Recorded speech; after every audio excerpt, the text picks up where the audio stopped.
Hey there, welcome to the channel. Today we're gonna make gluten-free breakfast cookies with oats and peanut butter. This is a perfect on-the-go breakfast idea when you gotta get out of the house in just a few minutes. It not only has oats and peanut butter, it's also loaded with raisins, dried cranberries or craisins, and almonds. It's customizable if you want to change some of those things up. And the other thing is, they freeze beautifully. I'm Jamie with SavorySaver. I share gluten-free recipes, tips, tricks, and resources to make your gluten-free lifestyle easier.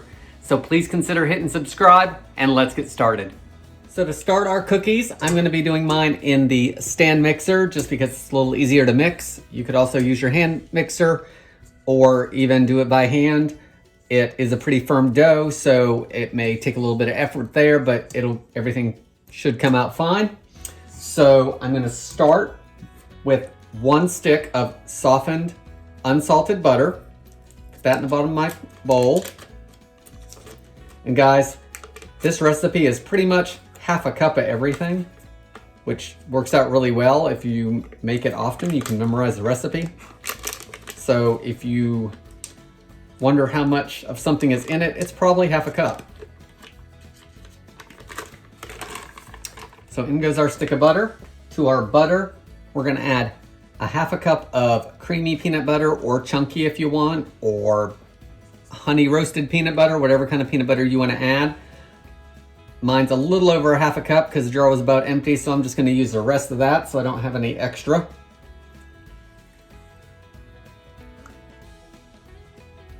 Next, we want to add a half cup of white granulated sugar and a half cup of brown sugar that's packed into the measuring cup, of course. Once our brown sugar's in here, we want to add the beater attachment. And we want to blend this for a couple minutes until everything is creamed together and the sugar starts dissolving. And I'm gonna do that probably about medium speed. The other thing I'm gonna do is I'm gonna turn my oven on to 350 degrees so it can start preheating. Normally when I bake gluten-free, I don't turn the oven on until the end because I'm trying to get some absorption of the liquids in the batter or dough to hydrate the dry ingredients. But there's no gluten-free flours in here, so I'm not gonna worry about that today. So I'm gonna turn this on, get my oven preheated, and we'll be right back.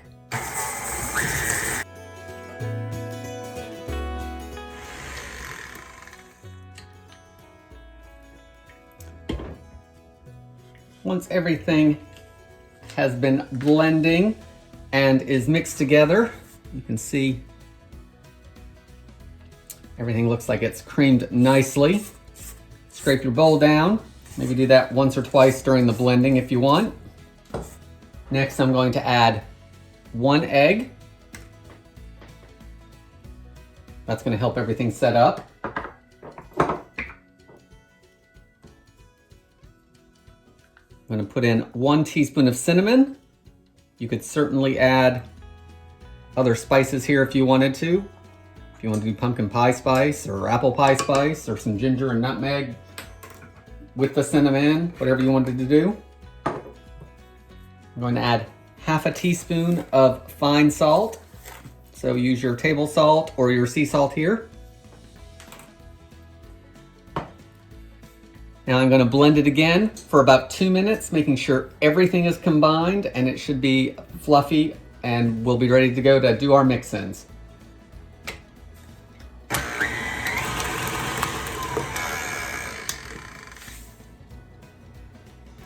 After your 2 minutes are up, you can get rid of that mixer attachment. We're not going to need it, so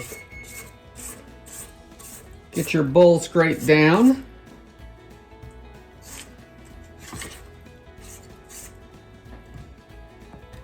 Clean your beater off. And I'm probably going to need to clean my spatula off as well, because it's all up the side of it. Okay, see how mixed that is, and it's nice and fluffy. So now we want to stir in our oats. I've got 3 cups of gluten-free quick oats. And if you have trouble finding those in your store, I will link below to an option.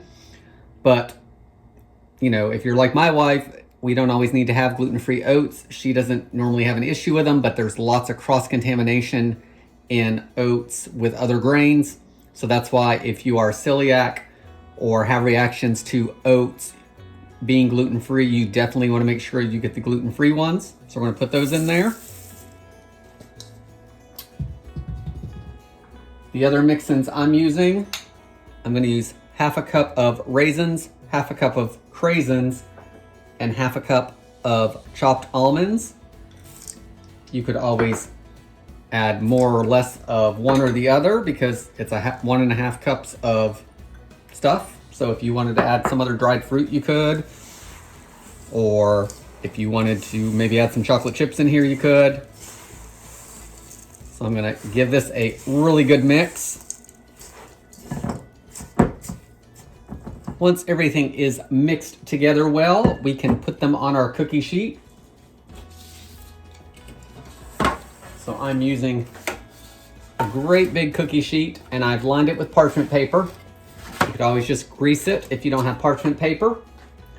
And I've got a 1/4 cup measuring cup, and that's how I'm gonna make my cookies. So I'm gonna scoop it into here and then get them on the cookie sheet, and then we'll get them baked.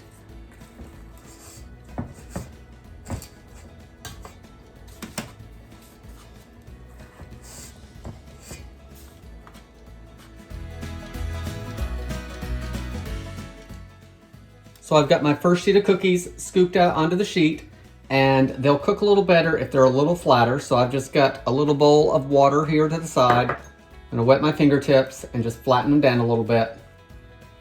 That'll help them bake a little more even, a little faster. These are gonna bake for about 15 to 20 minutes until they're light golden brown.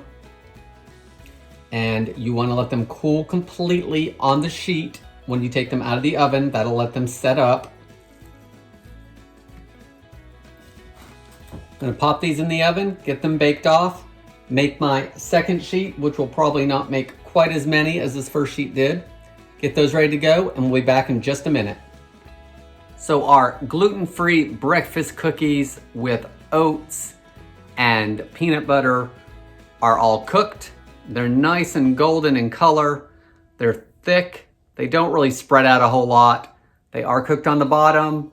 And when they come out of the oven after that 15-20 minutes, you definitely need to let them sit and cool on that cookie sheet. That's when they're gonna firm up and stay together. If you take them off early, they are going to fall apart. This one actually shaped out a little bit. I've got one here that is a little more formed, much like the 1/4 of a cup measuring cup that it was in. So that just shows that they don't actually spread a whole lot. I'm not gonna try one of these today because it's not breakfast time. We're in the afternoon where I'm filming this.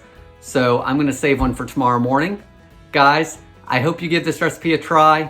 Thanks for watching. Please consider subscribing, and I hope to see you on the next video.